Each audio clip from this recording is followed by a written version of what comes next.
Hello, my gorgeous soul tribe, and thank you for joining us for another episode. I have some wonderful guests today that you guys will recognize, these beautiful familiar faces. So we've got Stephen and Evan Strong and the gorgeous Leah. Thank you for the three of you joining me. Now, when I usually read out your bio, I tend to dyslexically misread a lot of that original elders' names and things. So Stephen, if you don't mind introducing and giving us a bit of a bio and for those of the audience that are also returning as well. Thank you for sharing this out.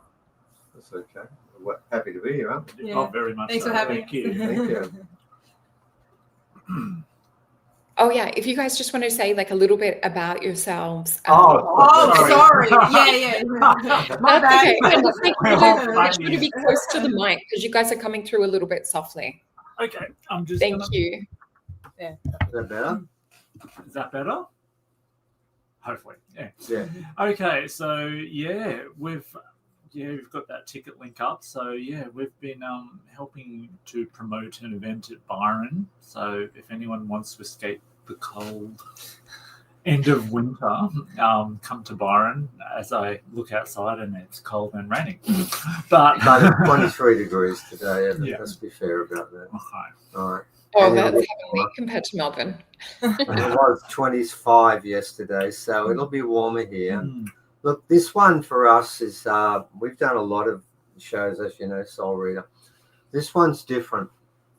It's a combination of about 3 different things we're doing at once. We've invited some of the most important elders from this region to do a presentation about Old Way original culture, philosophy, and the sneaky one that's coming through the back door is the prophecy. Now, you obviously would be familiar with the ceremony that took place in 2020 in Uluru for clear reasons because you were there at the time. But what's happened is that about 2 months ago, Binna, a person we know quite well that works with Aboriginal people and has done for a long time and is more in touch with them than any other white fellow I know, told us that one of the elders here, Neeson Lowry, had been given a prophecy, and we don't talk about the prophecy so much with other groups, but we will with Solreta, your group there, because your group will be more interested in this part of the story. Was given a prophecy by 2 elders, Uncle Eric Walker and Uncle Harry Pop. Now, these 2 elders, Uncle Eric's not with us anymore, Harry Pop still is. He was Old Way. I remember going to presentations where his wife would stand alongside, wouldn't he, Evan? She'd stand alongside because he actually spoke mainly in old language, and English for him was a 5th language, and he didn't know it that well. And sometimes she'd have to interpret what he was saying because he just couldn't get the English words because he just didn't use them often enough. And they gave him a really interesting prophecy and told him he was not allowed to share it with anyone until he turned 54. At the moment, we haven't been told why that was the case, have we? No. I'm not sure why the number was 54, but that was made very clear to him. So we went along to this meeting with Neeson, Auntie Trudy, Jambi, quite a few elders were there. And the conversation went off in different directions, and we really didn't get to hear much of the actual prophecy. And that's not important why that's the case, but that's what happened. But what we did decide was because this prophecy confirmed what you went to and what we went to in 2020 and was part of the same thing that the Hopi talk about, the change that's taking place, I felt it was very important that we actually did this properly rather than just a group of 10 people having a chat. Whereas this way, we're going to try and sell this. Some of your people that are watching this won't be in Australia, Solreta, and it'll be very hard for them to get to Australia in 2 weeks and come to it. But what they can do is buy a whole day of this for $50. Okay? online tickets. Online tickets. So they could do that and become part of this. I'm sure they won't be there this time, but we're hoping to do this again and again. But at least they'll get to find the information. So what we've done is we've set this up in a way that no other presentation in Australia has gone set it up in the same pattern. What we've done is we just haven't selected a group of 20 people that may do channeling, and someone might do some star language, and someone might do a bit of this and a bit of that, and they all come and speak. And I'm not knocking what they're saying, but it's not like a story. This has a theme. Yeah. This has got one theme. And the way we've set it up is we're starting with Evan and I are going to present the story from Uluru that you were there and you know all about, and we'll talk about that in a sec. And then after that, I'm going to give them the second part of the story, which is the story about the 7 sisters from the Pleiades.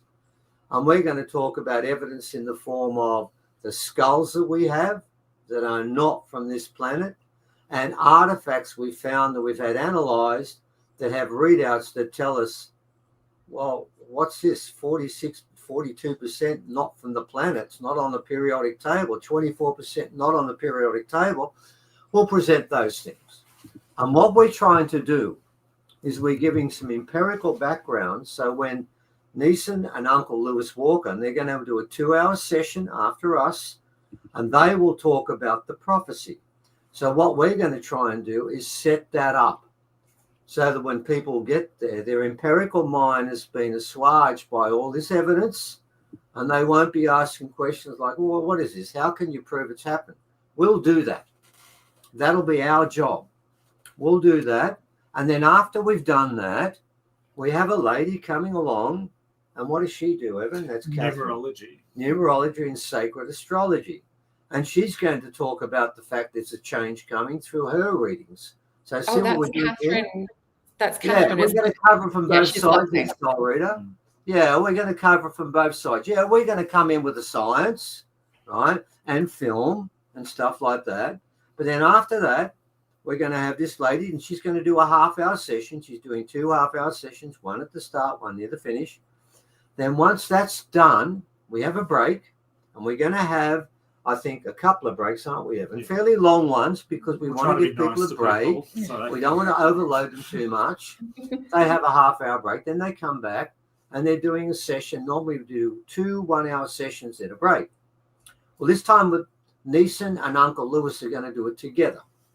Now, Neeson's going to talk about the prophecy, and then Uncle Lewis Walker, he's going to talk about what the Hopi have said and what the original people have said, that if you don't get in contact with the old teachings, you will be not part of the change. So this is the second part of what we're doing. We've said to everyone, there's a change that's coming. We're going to talk about it. Catherine's going to talk about it. And then Neeson's going to talk about the change and tell us of the prophecy of the elders from the Byron Bay region, the most easterly portentous part of Australia. And remember, the Hopi talk about the change beginning in the Great Southern Land. And it begins on the most easterly part of Australia. So you can see why this is working so well. Once that's done, we're going to have Uncle Lewis. Now, Uncle Lewis is old way. More old way than anyone else, Evan? Pretty much. Yeah. We went and visited him recently, didn't we? Well, that was interesting.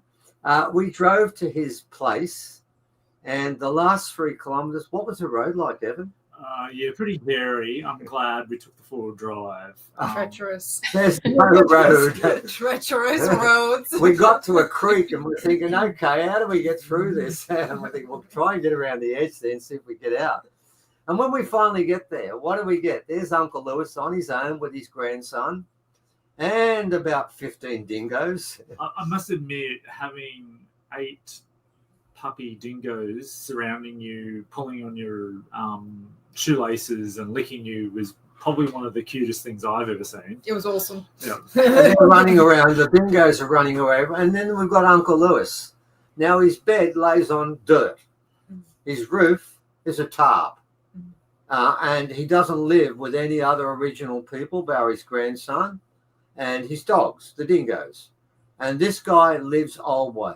Now, what's going to happen is, while Uncle Lewis is, not Uncle Lewis, while Neeson is talking about the prophecy, we've got to go back to what the Hoppy told us. And I said this time after time in the Blue Kachina prophecy and the jumping in the water prophecy. If you do not embrace the old teachings, you can't be part of this. So who's going to be talking about old teachings? The person in our region that lives old way more than anyone else. So that'll be our next presentation, and that'll go on to lunchtime. Then we have a 1 hour break. Then in the afternoon, we've got 2 more original elders, Jambi and Darren McElroy. Now, Jambi's going to talk about men's business. Now, Solreta, why are we talking with men's business first? Because the men are more of a problem than the women. Okay? I mean, I'm going to be honest with you. The men are more of a problem than the women.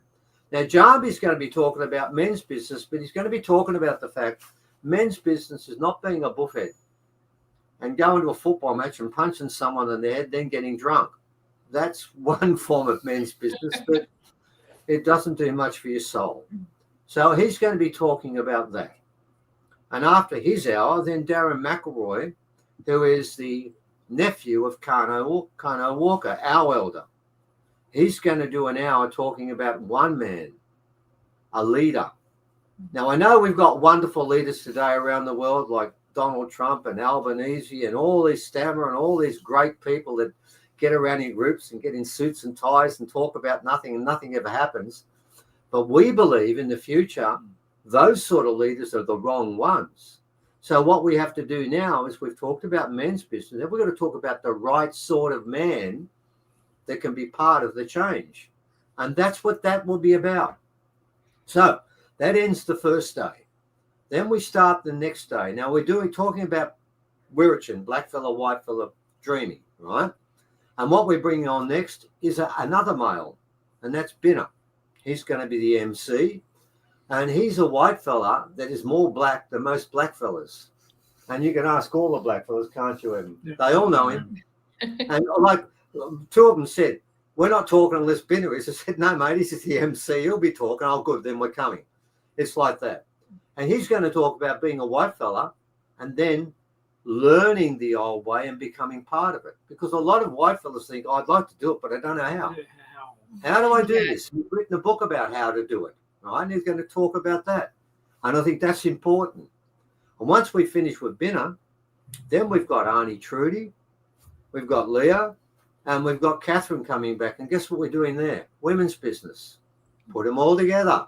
See how we're doing this? This is a narrative. So what we've now done, we started by proving the ceremonies are real, the prophecies are real. Then we talk about, well, listen, do you want to know about an old way, how old teaching? Now we'll give it to you. And then once we've done all of that, we've done men's business, women's business, white fella business, then we finish up with something completely different. And we bring on 2 people. They're white people this time because we've got to have a mix here. Right? This has got to be done properly. Granted, there will be more original speakers than non-original speakers, but we're still going to have some. And they're going to talk about our economic and political system. You're not going to believe this. They believe it's broken. It doesn't serve anyone. I know that's a shock to your soul, reader.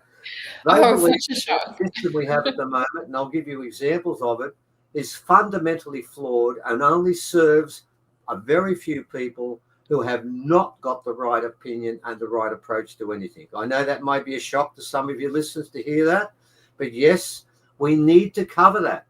Because if we want to talk about this, we want to talk about how we've got to get together, in the future, we're going to have a legal structure and some form of not so much political. I think it'll be sitting around a campfire in a circle, but there'll have to be something there.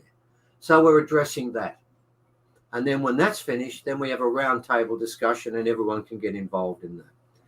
And at the very start, on the first night, on Friday night, we're doing about a 1 hour, 20-minute rock session where we're going to get people sitting inside the rocks and get them used to the whole system of how original people always sit in circles and always do religious spiritual stuff. So that, in a 10-minute overview, is how we've set this out. It is not like the normal presentations. And so, I think the other important point we want to make is we do know there's another presentation up in the hills behind us in the Gold Coast is taking place in December, and they're putting on 1 night and 2 days like us. Now, I'm not having a go at them, but I'm just going to make a price comparison, and I got into trouble from these people for doing this before. They rang up and really complained to me. You wouldn't believe that, Solreta. They really did. So I said, okay, they're charging about $1,500. That's about right, isn't it, Evan? Yeah. Right. For the 2 days and 1 night. And we don't make a comment about that because they've got really flash area. So we've got Byron Bay. We're actually putting this in the middle of Byron Bay, so that's pretty flash too. We're going to charge $250 for people who've got a job and have got money. And if you're on a concession or you're original or something like that, we're going to charge $225 for the 1 night on Friday night, and all day Saturday and all day Sunday. Now, we'd like to make it cheaper than that, but the way it's working out, the person who's backing this, until we sell 40 seats, we make a loss. And I want to make another point. Why we need that money to begin with is because every speaker, and you know this doesn't happen normally, if at all, are being paid $500 a speaking fee for 1 hour. And you've been on the circuit, and how often does that happen to you, Solreta? I've been a little bit different in that I've still been supported in going overseas and things. Yes, but I know. In Australia. It's extremely rare. But having spoken with you guys too, and I remember when you guys said to me, you're getting paid. And I'm like, no, please, like a donation. And you guys insisted. You're like, no, you're contributing. And it really is such a rare thing. It is a good thing. And particularly, Yeah. you've got to remember in this case, a lot of the people who are original, and I'm going to tell you now, I just gave an example of one person who's living in the dirt with dogs and a mattress on the dirt. He's got half a building up there, hasn't he, Evan? But it's not complete. But we looked at that and we said to the guy that's backing this, mate, you give them some money and for once they'll be paid for something, they'll be honoured. Now, I want to make the point also that if some of your listeners here decide, well, I just want to buy the $50 for the day, and if I like the first one, I'll pay another $50 for the second one. Well, remember this when you do this. 50% of the profit that's made from this does not go to the organisers and the backers, it goes to the speakers. So they're going to be paid twice. Once just to come, and if enough people don't come, right, they'll get paid, and the people who put this on make a loss because we've got to pay them. But then they get paid a second time when any of these are sold.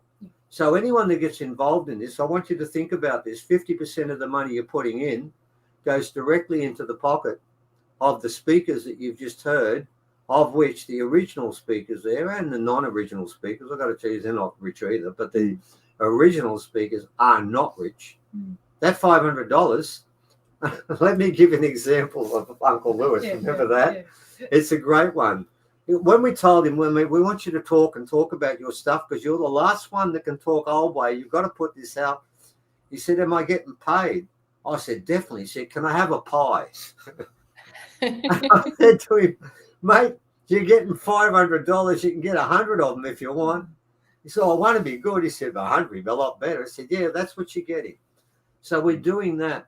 So there's a double edge to this. Anyone that puts money into this, they'll know that 50% of that money is going to people that deserve that money and normally get nothing.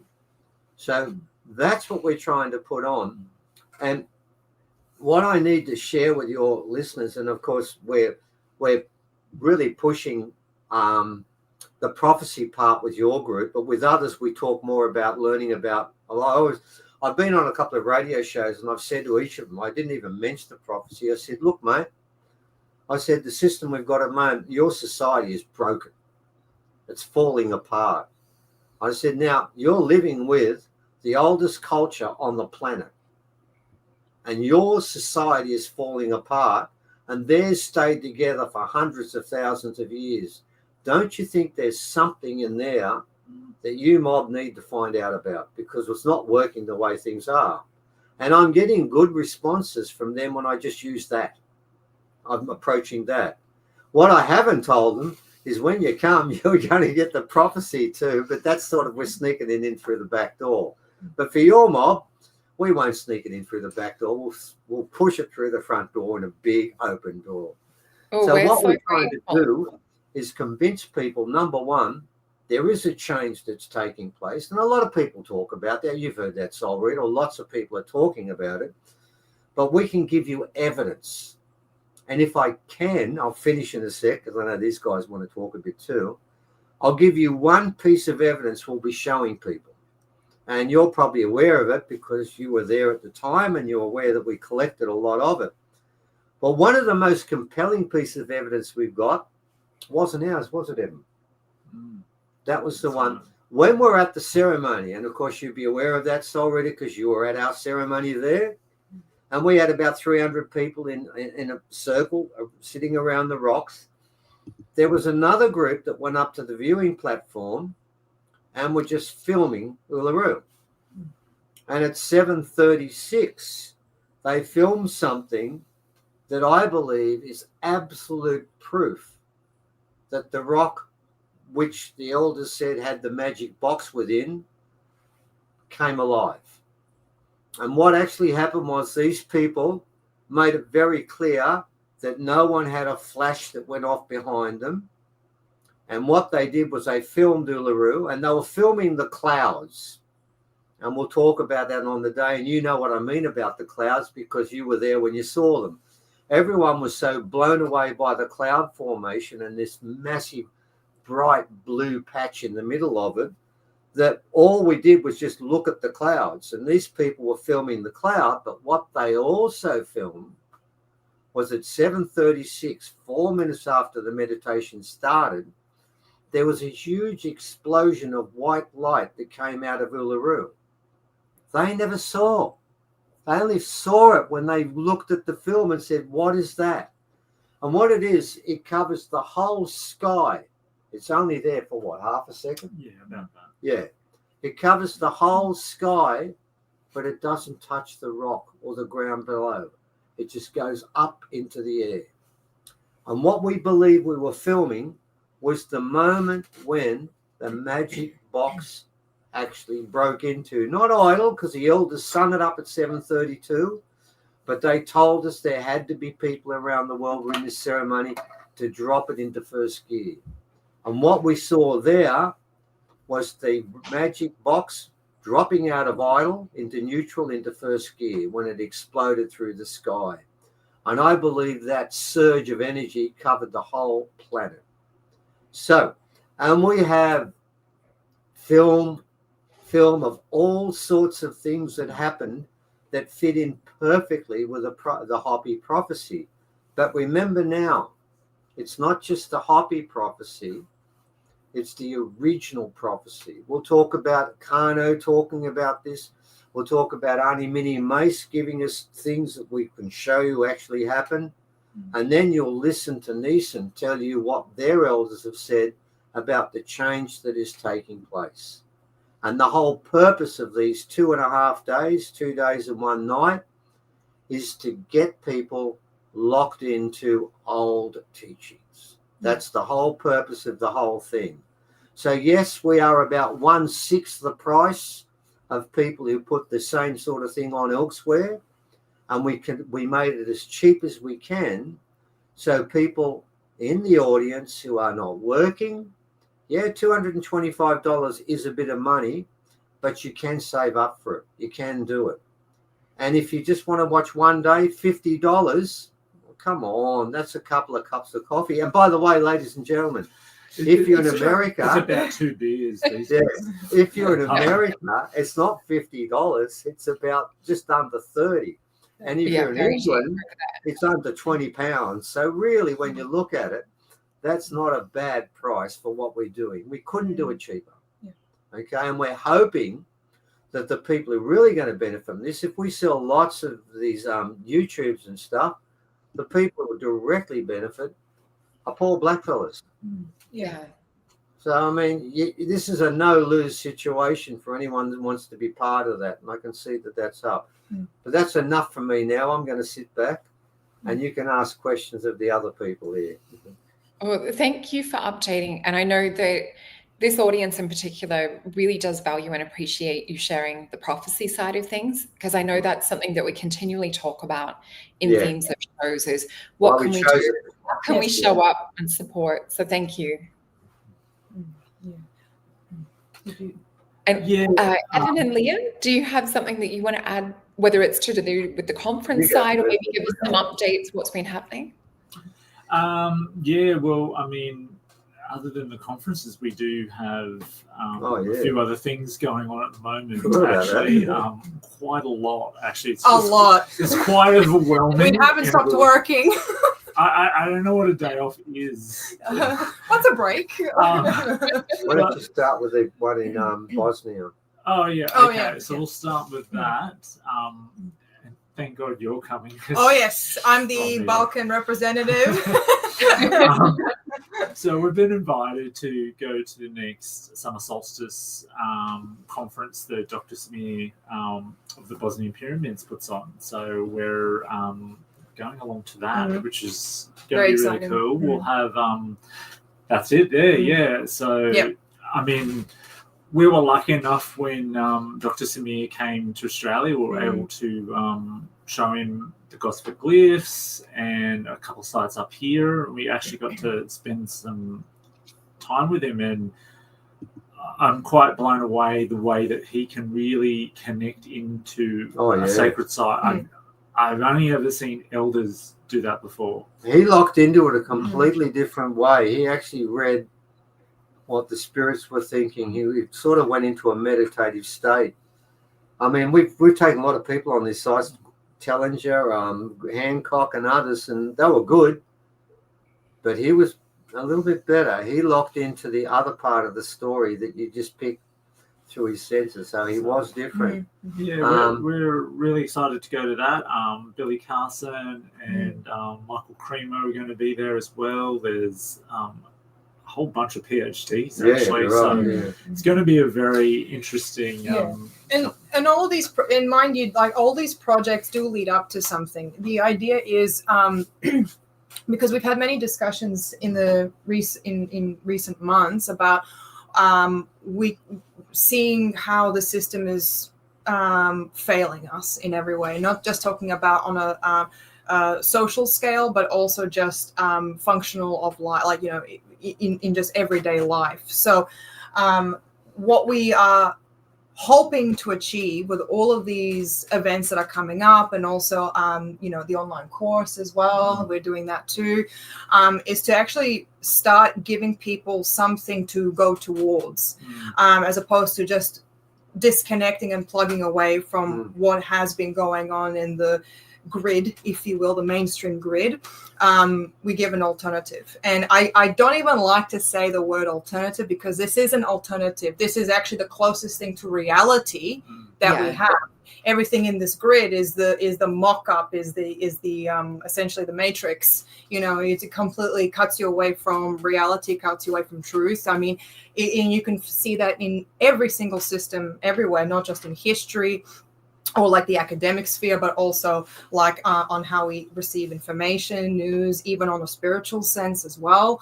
So this is something that we are trying to get towards and build something towards, actually build a community that's centered around cooperation as opposed to competition.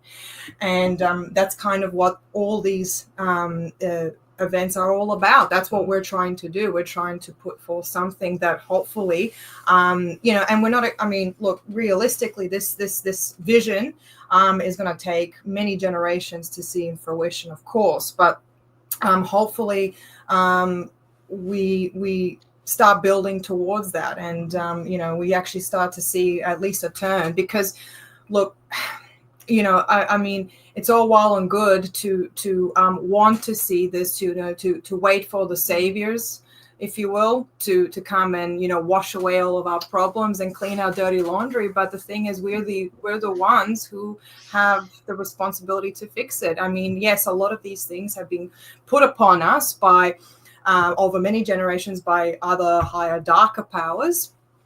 But, you know, if we want to be saved, we have to actually, you know, make the steps towards it. So there's a great quote. There's a great quote from the Hoppy I'd like to use there. Solreta, it goes like this.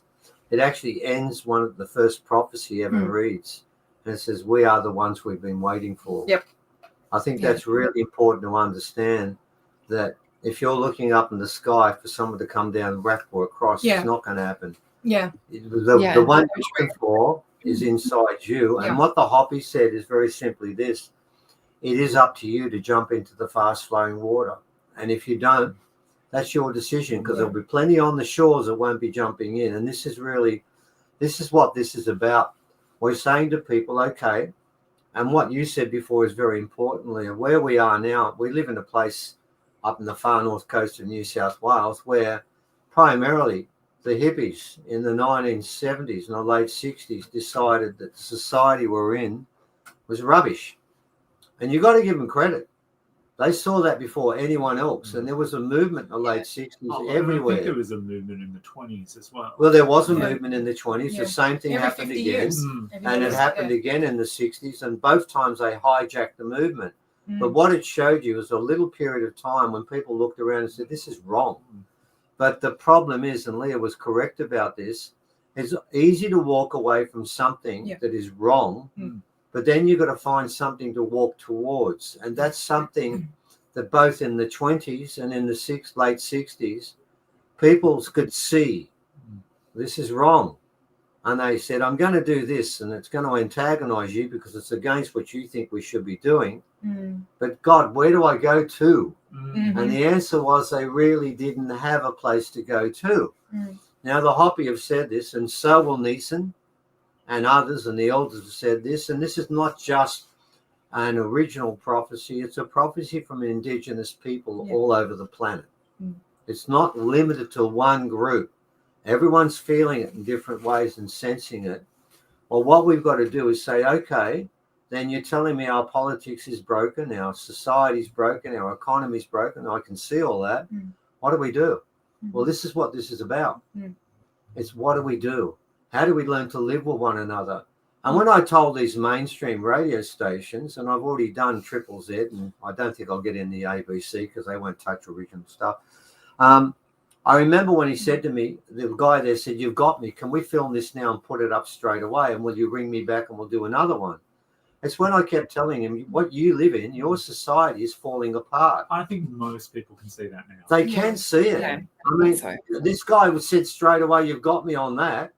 He said, yeah, this is hopeless. Everything's no good. I said, well, how many wars have we got at the moment? He said, no one can keep up. We don't even know. Everything that could go wrong is going wrong. So what we're saying is, look, whether you believe in the prophecy or not, you're going to tell me you believe in what you got? And they're going to say, well, no, I don't. Well, then come along here and have a listen to a mob that were living in a different way for hundreds of thousands of years. And they managed okay until some white fellas turned up here 240 years ago. Then it all fell apart. And you've got to ask yourself, well, if everything fell apart and they're falling in a screaming heap at the moment, there must be something wrong with what we've imported in here because they were much happier before we came. So you've got to say to yourself, are we happy? No, we're not. Are they happy? No, they're not. Well, then what Einstein said is correct. The greatest form of stupidity is going back to the same thing time after time again and trying to fix something that doesn't work. So what are they doing at the moment? They keep going back and saying, oh, look, we'll pass a new law and we'll make sure that all the people who don't have a house will have one in a couple of years. How's that going? Pathetic, right? Everything they say, that we've got a problem. Oh, gee, people got some global warming here. Look, we'll get together and have a conference, and what comes out of that? Nothing. And we'll fly all the people talking about, all these, environmental changes in these, private jets that burn petrol and all that. And it's just like, and It's crazy. So having a look into like the other side of it and some of the things that I know my audience is really intrigued by, when we look back to Old Way and we look into what some of the elders have spoken about and what I know Stephen and Evan, you guys have witnessed with Kano.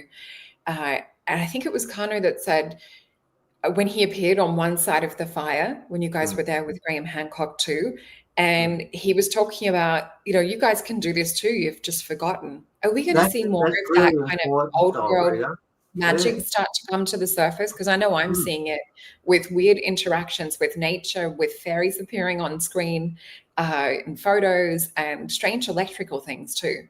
Yep. I think you hit the real point here. This is the point that I think is really important that you've raised. When Kano said, when he disappeared in front of 12, 15 people, and Evan was there, I was there, and we've got a book where four or five of the Ramangeri wrote about their story when he disappeared. He made it very clear. It wasn't magic. It was just contacting your genes, contacting what you're capable of doing. As he said to the guy that asked him the next day, because they asked me to ask him, I said, I'm not going near him. The next day, he said to someone, he said, can't you see that portal over there? And he's looking at it. And this guy turned around and said, I can see nothing. He said, well, that's the only difference between you and me. I can see it. I can pull it over. I can walk behind it. But it's there. You just can't see it anymore, but you did. Yeah. And that's the point with this. And this is what the Hopi was saying. Yeah. You've got to remember an original culture, before the Cook and others came here, there was a belief that every person who was born on this continent had some degree of magic within them. And their role was to find their magic. When the boy or girl goes off and gets their initiation, the boys might be cut on the penis, the girls might have to carry, and I've seen a picture of this, they dance and carry rocks, burning hot rocks, and they put sort of bark over the top when they're dancing, and it sort of takes some of the heat away, but not all of it. Whatever they do, when they go out into the bush, they can't come back until they've had a vision. And I'll make this point. It's not a dream. It's not, I had a dream last night. I was playing tennis and a bit Novak Djokovic. I had that once, but that's not going to happen. It's not a dream. It's a vision. And what they were waiting for is, once you had made permanent contact with the spirits and the spirits had taken you on board to show you something, that made you an adult. Now, you look at what we do today for our kids when they're 17 or 18.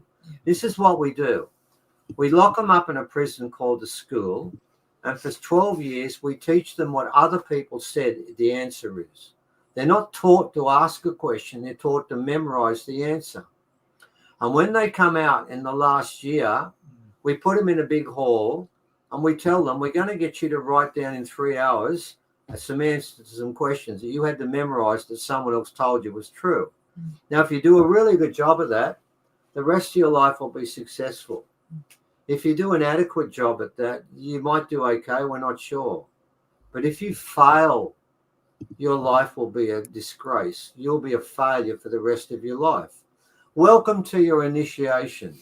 And when they come out after they've done all these tests with their eyes and they're just glazed over because they're nearly in a state of death, they stagger out, and then they realize all of a sudden, now I'm on a different treadmill. Tomorrow I'm going to have to apply for a job. Then I've got to get a loan for about $600,000 and be locked into slavery with the bank, if you like. And the whole of my life from this point on is going to be really difficult. And somehow I'm thinking to myself, this is what you're offering our kids today? And it was interesting, the person around our area that got the award for the best father, I listened on the radio yesterday, all he wanted to talk about is he deals with boys around the ages of 16 or 17 who are giving themselves their own initiation ceremonies. And these are dangerous ones where they go and steal things and they burn cars and they do stuff like that. And he made the point, don't you understand? They're not bad people. They just need an initiation, and we haven't given them one anymore.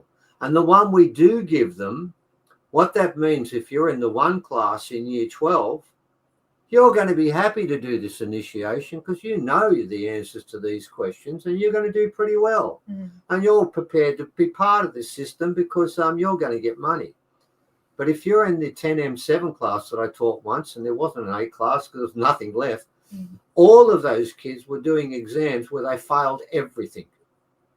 And I remember the class I got when I got it was my last year teaching, and the year before they had 7 teachers, and they all left the class.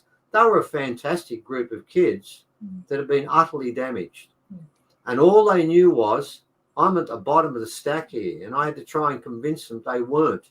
Or what they were at the bottom of the stack of was one thing: reading something that was boring and remembering it. That was their skill. That was probably inaccurate, actually. Yeah. Well, if it's history, it's probably inaccurate. Yeah, that's what it's. This is education is about that. So somehow you're trying to tell me our system is great. It's not. It's broken at every level. And I've got to tell you, do you know how when the whites first came to Australia, how they would find an Aboriginal camp? They didn't know where it was. No. How they found it was simple. They could hear the laughter of the children from kilometres away. And they get closer and the laughter would be louder and louder. And finally they get there and they say, we found the camp. No, you found joy and laughter. What were your kids doing? What were your kids doing in the 1700 and the 1800? Spare the rod? No, we don't do that. We beat the shit out of the kids to begin with. Everything we were doing, and we were teaching these people that they have to change their society to fit in with ours when their society was broken and brutal. And their society, when you're a child, until you do your initiation, you can do anything as a child. You can go around and kick the elder in their feet, and they'll just say they're children. What do they know? Let them go. Let them have fun. And when they learn, how did they learn? Through games, through doing things, and walking around and living in the bush. And what was their curriculum? Life. What's our curriculum? A book. So, ladies and gentlemen, what we're going to do with this, and we're going to hopefully put on other ones if this is successful, is we want to give people a chance to be part of old teachings. You don't have to walk in the bush. You don't have to throw your house away and go out or there. even throw your phones away. It's not. We're not. That's Oh, not. hang on. I reckon you should throw the phones away. I have my phone games that I'm never going to get rid of. Chuck it away. No. Candy Crush. Look, and we know how well I love camping. I'm not going to survive very long in that situation. No, I'm not going camping. Sorry. What we're talking about is a group of people. I mean, I'll give you a group of people, mainstream white people who get some of it. It's the Amish, right? Yeah. When they have to build a house for someone, they all build it, right? And people make fun of them. And yeah, there's things about them I don't agree with, and I think it's ridiculous, some of the stuff they're doing. But when it comes to living together as a tribe, it works. They do it better than we do. Yeah. Right? They look after each other and they care for each other. We don't now. I mean, people living in the cities, sometimes they don't even know who their neighbours are and they don't even talk to them. They don't know what they look like. Yeah. And when they're in trouble, what do? Well, they've got problems here because they don't have a community anymore. They have people, they have residents that live around them, but they don't have a community. But what we're saying is, if you don't have a community, you won't be part of the future. You've got to start forming up again. Yeah. And you've got to work as a group. We're not doing that. You watch TV on mainstream TV and all you see is reality shows where one group's trying to bring another group down. It's all about competing against people, not sharing, but finding ways to, in these ads for these shows, they say, I'm going to cheat, I'm going to lie, I'm going to do this, I'm going to get them. And that's what we get as a staple diet. And if I may add to that as well, and for those characters who behave this way often end up getting the biggest slice of cheese. Yeah, and then it therefore enforces that into the culture, into the audience. Like, oh, maybe if I act like a bigger prick, right, I'll get the bigger cheese. And that just sort of perpetuates, and therefore it infects the culture. And that's kind of where we've ended up. Now, we're not saying that, like, you know, there's a little bit of competition is good for the soul. We're not saying completely, you know, but the idea is that we have to completely there's a very fine line between living selfishly and selflessly, right? Having either one of the extreme doesn't do us any favors in the long run. So we have to find something a little bit more in between. And unfortunately, we found ourselves in recent years, or, you know, recent centuries, really, it's more on the far end of the selfish end. So that's what we're trying to kind of bring it back in. Make a correction. Yeah. Yeah. Well, it's so good that you guys have been proactive about it, and you've got that starting point for a lot of people, because I think that's what we're craving. I know in this community, we always talk about how beautiful it is. We call it Soul Tribe here. And I know everyone looks forward to coming together. You see the supports and love in the comments, when different people enter. It's just, we're starting to realize that we've gone the far opposite extreme and end with, all of the crap that you see on TV, all of the stuff happening in politics. And I know when we were at Uluru, I think it was Auntie Minnie was talking about, going back to where the females sit around the fire and the men will be standing behind. Do you guys want to talk a little bit about that and about what the future is going to look like? Yeah. Even if it's a few generations from now. Yeah, I've got an elder that really, the elder, because we're not very happy with that person, was really upset about this concept.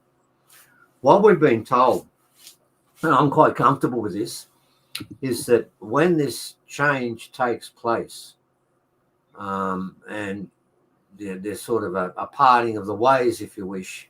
I think Dolores Cannon talks about the two trains at the railway station, and every day the trains get further apart and it's harder to change the trains. Well, when that happens, what needs to be understood is there becomes a period where the feminine attitudes, the feminine values become the predominant form of governance, society, and the way we live and think. And what Jarmi's doing to an extent, and he's going to talk about that, is that the males have some issues that they've got to clear up before they become part of this. And there needs to be a period of time where the women take control.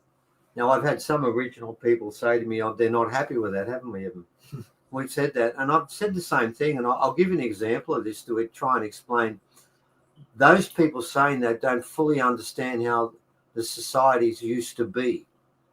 Original societies were basically, and if most people agree that 95% were matrilineal. I think they were 100%. The ones they're talking about have fallen away. And I'll give you an example from a person called Diane Bell. He was an archaeologist who spent 2 years living with the women, right? The men give up their secrets quite easily to white men if they trust them. The women don't. And it took her a bit harder. Yeah, you got to work much harder. And she spent 2 years, and there was particularly the elder there was called Daisy Utamora. And she's quite famous. She's big time. And on one occasion, she took Diane Bell aside and said to him, "See those men over there are going to cut the boy?" He said, "Yeah." She said, "That's a woman's ceremony." And, of course, Diane Bell said, "Hang on, the men are cutting the boy with a stone knife on the penis. I don't think that's a woman's ceremony." She said, "It is." And she said, "Let me tell you why." She said, "First of all, before the boy is cut, the grandmother must come up and whisper in the ear of the elder who's cutting the boy who that boy will marry and who that person will look after. That he has to know before he cuts him. And then once he's cut, then they take the boys out that night. But what happens is the uncles and the fathers all fall asleep very early in the piece. The women come and kidnap the boys. And when they take them aside, for the rest of the night, they chant a mantra to them. It is from a woman you were born. It is the women who collect most of the food. And it is a woman you will marry. And that is spoken to them all night long. And then what happens is they bring the boys back in the morning just before the sun rises. And, of course, the men are supposedly still asleep. But, of course, they've been awake the whole time. And they'll drop back down and lay down. And then what will happen is they'll then wake up when the boys are there. And the boys will start to say, "We're taken away." And they'll say, "Don't say any more. That's not our business. We don't need to know. We'll take you now." And what I'm saying to you is those men who've got spears and have got stronger shoulders than the women, and that's the only thing they've got that's stronger, the hips of women are stronger, they will now know that every minute of the day, before they learn any of their stories, they learnt the women's story, how important the women were. And you must understand something about this. Original people do not believe that the man is involved in conception. That is business between the woman the spirit, and the incarnated soul that will go inside the woman. He has nothing to do with that. His job is to supply an unlimited supply of sperm, and they will decide when that actually happens. So what these things I'm telling you make is they make sure that there is a society of equality. But to be very honest, it's not quite equality, is it, Evan? The women's magic is stronger. It's stronger, and they know that. And the women's magic is stronger because women can create life, men cannot. Okay? So therefore, when you're taught these rules when you're young, you become a different sort of person. But we don't teach our boys that. We don't teach any of that stuff to them. But in this society, they do. So that's very important. It's very important people understand. We're trying to give you a society where everyone's equal. And remember, whether I'm a hunter, a tracker, a dancer, a painter, my skill is equal to everyone else in that tribe. We don't do that today. We say you get $5 million because you're sitting there with a suit and you make decisions to sack 500 people from your business. You get more money. You're more important. Oh, the one that got sacked was a cleaner. Oh, you're 7 levels below. You're rubbish. In their society, everyone is equal. No one is more equal than anyone else. Even the clever fella, the magician, he's great at that. He's a shit hunter. Can't do a thing. So who's going to feed him each day? The hunters go and feed him. And without that food, what use is he to us because he'll die? They understand these sort of things that we don't get anymore. Our society now is lost and completely overtaken by greed, by fear, and by confusion. And their society wasn't. So that's what we're offering. No more fear, no more greed, and no more confusion. And if you want to sign up for that, simple. Come to our course and begin the process. That's what we're saying. It's not in a book. It's something you got to feel. And when you see these elders, remember, they're not professional speakers. They don't do this for a living. What they do for a living is they do old way.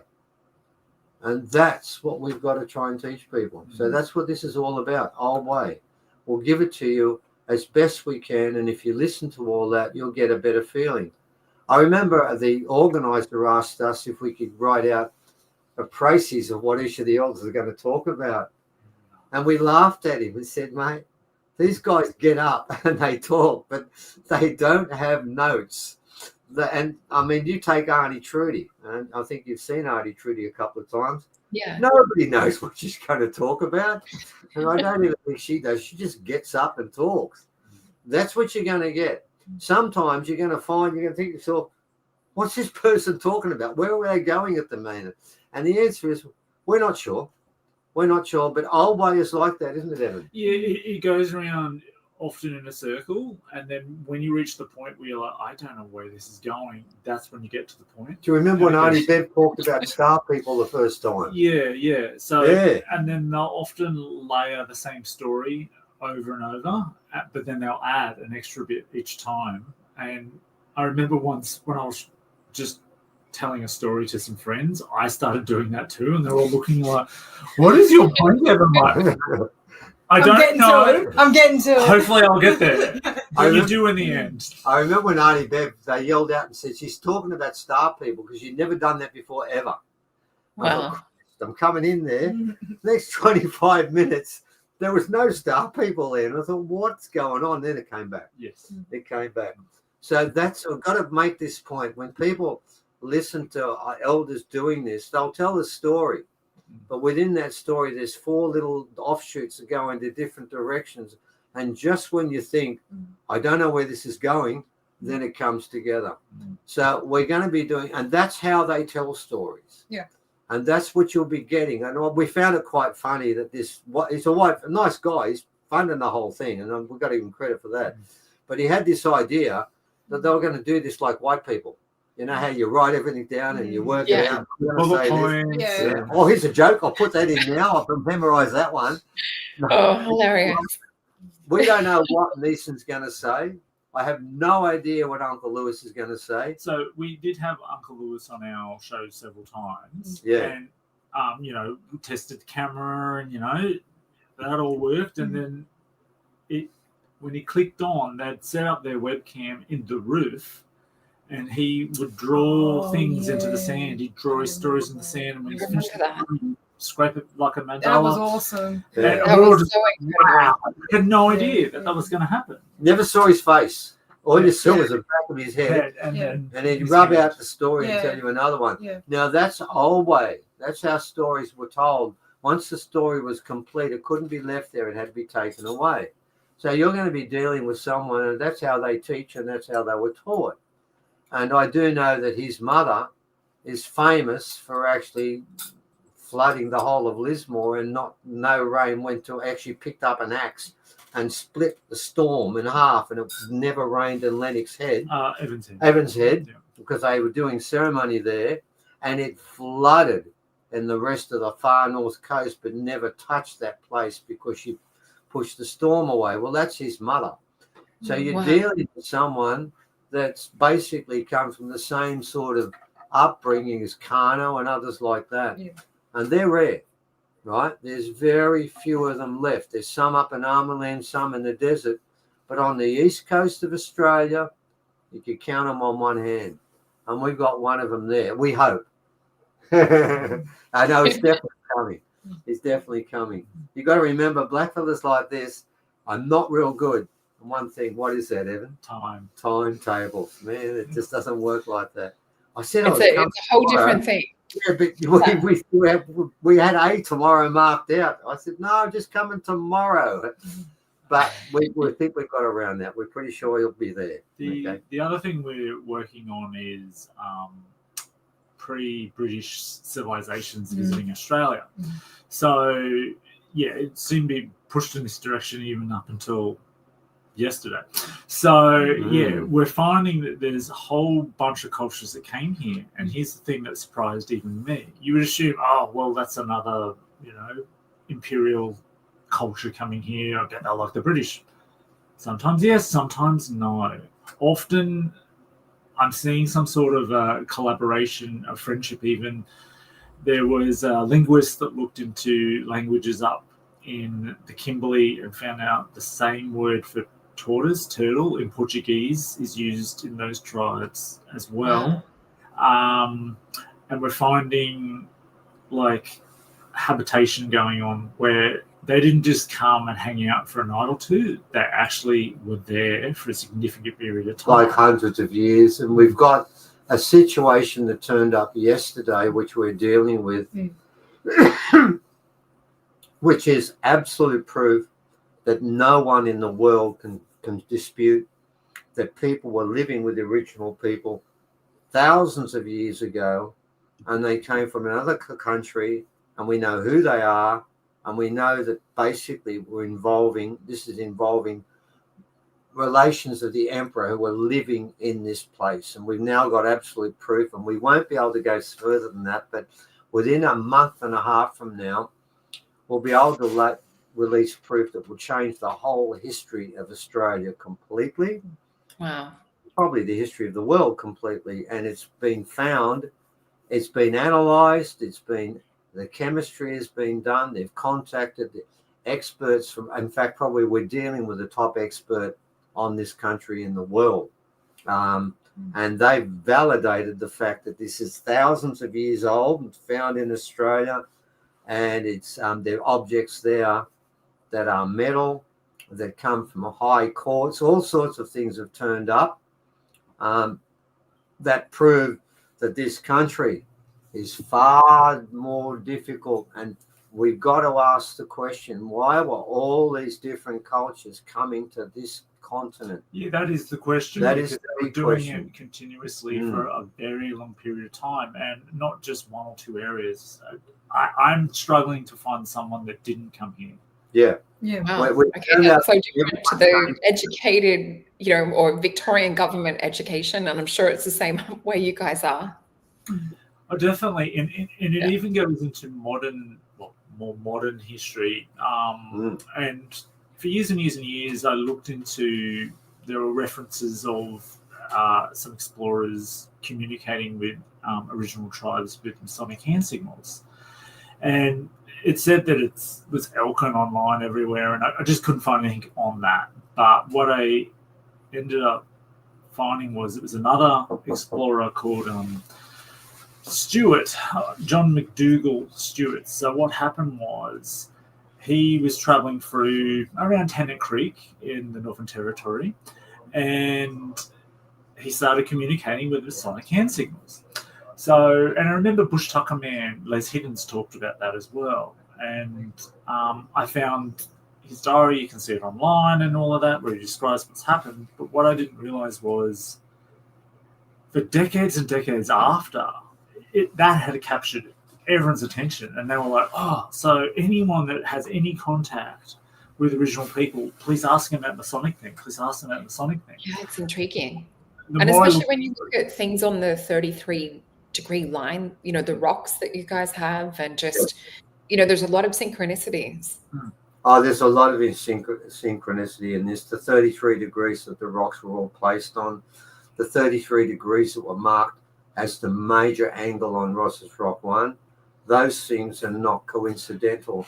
The fact that all of these original people knew Masonic hand signals, and it was well known up there, is not coincidental. The fact that something's been found up there in Northern Territory that will change world history, that we're going to see halfway through next month, is not coincidental. These things are part of a story, and we've got to keep asking ourselves, why is it all found in this continent? Why have we found alien skulls in Australia? And why have I got so many letters threatening to put me in jail because we found it? They're not coincidences. They're actually real stories about things that have happened. So what we're stumbling onto step by step is a story of a continent where none of the stuff that we've been told is true. I mean, the skulls we've found and what has been found, and we'll get it analysed, don't worry. We've already had it analysed once, but there are other objects that have turned up there. We know that these people were living. I mean, there are dreaming stories. In fact, Jennifer Isaacs wrote a book called... I've got it now. Yeah. I can grab it, actually. Okay. And in it, she starts one chapter talking about a group of people that were living in Australia, farming. And by the way, it's quite interesting. It's made very clear in the dreaming story that the Aboriginal men were very keen on the women. And by the way, they're not original. They made that point. They were very attractive and they thought they looked pretty hot. And that's in the story. Yeah, that's a really famous book. And this whole chapter talks about people living there. And we've heard from the people we're talking to that all the original people saying, oh, yeah, these people lived here for a long time. We got on pretty well with them. But you know what? They've told archaeologists that, and they've ignored everything they've said. They did. They told everyone. I mean, it's in that book there. We knew about it. Everyone said, this is what they say up in Armington, up in the Northern Territory. They all say there were people living there. They talk about the fact they were wearing sarongs. Well, that's a clue, isn't it? They talk about the fact that we've now got proof of it. There's still wild rice growing in that area. Now, where'd the rice come from? Because it's not native. Yeah. And if you're going to tell me it was done by the Chinese, no, when the Chinese came out here, they didn't come out here to do rice farming. They came out here looking for one thing, gold, right? And, yeah, the Chinese were up in the Northern Territory. That was about the 1870s. And I can tell you now, we've got stuff there that dates back 3,000 years. It's been proved to be 3,000 years old. They were living there in Australia 3,000 years ago. That is not in the history books anywhere. So this, ladies and gentlemen, tells you we're talking about a place that's special for a lot of different reasons. It's special because their history's been lied about, but more importantly, the future that they offer the world is more important than the past. But we've got to put it all back together. So that's what we're inviting your listeners to. If you're in Australia, and some of them will be, if you can make it up to Byron in a couple of weeks, you can be part of the whole event. And I'm going to tell you, it'd be good to film and watch for $50, which is really cheap. But it would be better if you could to actually be there and talk to these elders when they're finished during lunchtime and in the morning, and be there as part of it and sitting inside the rocks and seeing the artifacts and being part of the whole event. That would be better. And sure, yeah, $225 works out if you're on a pension about $70 odd, $75, $78, about $78 per day. That's pretty cheap. It sounds like a priceless experience. I know myself, having been at Uluru with you guys, and it's just something that money can't put a price on. And no, you if can't. you guys can get to it in person, there's definitely so much more that you absorb energetically, and so much more, especially with our audience being very sensitive. Yeah. There's so much that you just energetically pick up, and being in the grid and being in the energy and the auric space of some of these amazing people. You know, not just the elders, they have amazing energy and things that you sort of will feel into, but the others, it's a combination of that. And the lady said, wish I could be there. And of course, a lot of you can't be there this time around, but we are looking at, if it becomes successful, doing the same thing elsewhere. But you can be there to an extent. 1 degree of separation through the video. Okay, and it's only $50 for that. It's a live stream. Oh, sorry. Yeah, it can be a live stream. Okay, or they can watch it later. They can watch it later. So the idea is that it's not going to be just available for those 3 days and that's it. It's going to be also recorded. And if those of you who were unable to watch it for those 3 days and you want to join in the party later on, there's that option too. So it's accumulative. And of course, that's also something that we discussed before. Was mentioned before that whoever with every purchase of those tickets, of those live stream tickets, 50% goes to the elders. So they're going to get we can have that available for months and months at a time, and they'll continue to get royalties from it, because we want to give them ongoing support. So they will not only encourage them to come back and talk and speak about Aldway and that's very important. Because if like you take Uncle Lewis, he's got. He needs another $15,000 to fill his house. But I'm hoping if we sell a lot of copies, he will get that $15,000 to build his house. That's right. Yeah. That'd be help them. This is not it's not to fill our pockets. There's no, we're living on a lovely piece of land here. We have a house, we have electricity, we have food in our stomachs. I mean, of course, everyone needs a bit more cash these days, but we're talking about people who not only are missing out on basic needs, really having a proper roof over their head. I'm not saying move into suburban sort of lifestyle. He wouldn't, but to at least give some level of safety and comfort to people who desperately need it. And they may be materially poor, but they're culturally rich, they're spiritually rich, and they're willing to offer it to you. And can I add one point to this? Uncle Lewis was living on this place we're talking about before and got bitten by a snake. Had to go to hospital. And nearly died. Yeah. Wow. So this missing because out the snake was just crawled into his bed because his bed's on the ground and bit him in the leg. Yeah. And he nearly lost his leg. Yeah. And it knocked him up. Yeah. Well, it's okay to live like that 200 or 300 years ago, but you still got the danger of being bitten by a snake. But it would be nice that Lewis could live up off the dirt. Yeah. He's an older man now as well, so he can't do it anymore. Yeah, and anyway. Lewis and Ben has told me his health is dropping. Right, there you go. We've got to get these guys before they go. Take care of these people. Yeah, we have to look after them. Well, I can see there's a few people in the comments that are excited about that event coming up, and I've just got to pop up a few things because we are at the top of the hour. So thank you, Lorianne, for reminding me. We do have, let me pop this up.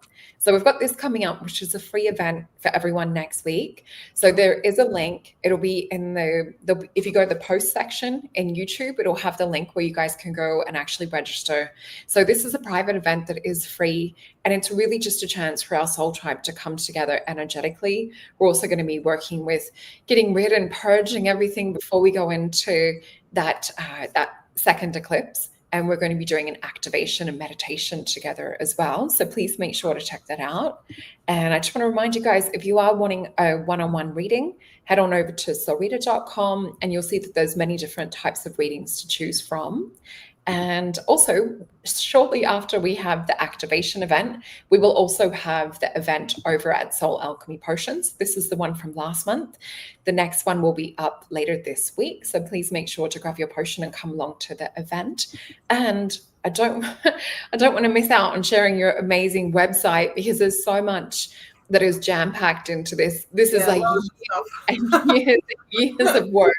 And no holidays either, because I know you guys are just constantly and consistently updating and working on this day and night. I would say it's not a job, it's a lifestyle. Yeah, pretty much. So please make sure to go and check that out. And also to have a look over, we popped the thing up many times, the little address, and it's also in the description box below as well. But Right. yeah, as you guys said, it's very affordable and it goes to such a good cause too.